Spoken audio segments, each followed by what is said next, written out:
Allow me to explain how our private banks and government work today.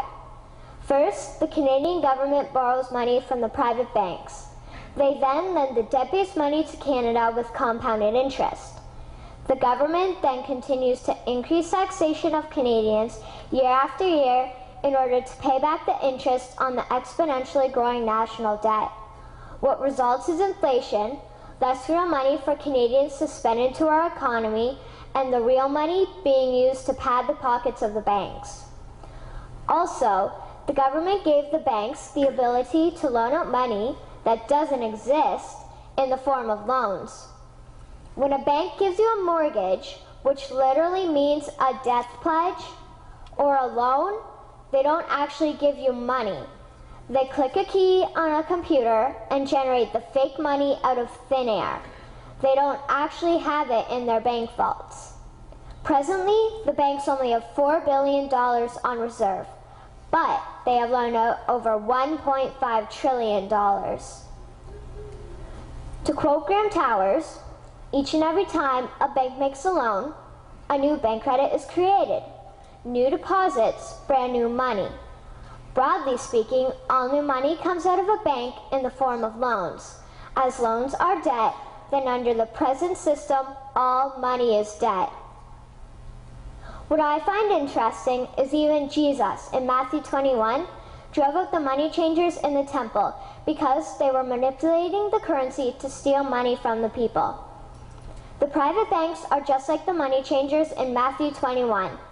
They are defrauding and robbing the people of Canada, thus their freedom, and they need to be stopped. How should the banking system work? In an infamous interview, Mr. McGeer asked Mr. Towers, "Can you tell me why a government with power to create money should give that power away to a private monopoly and then borrow that which Parliament can create itself back at interest to the point of national bankruptcy?" Mr. Towers replied, "If Parliament wants to change the form of operating the banking system, then certainly that is within the powers of Parliament."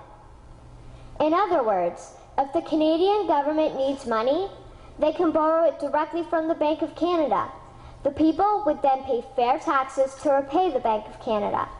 This tax money would in turn get injected back into our economic infrastructure and the debt would be wiped out.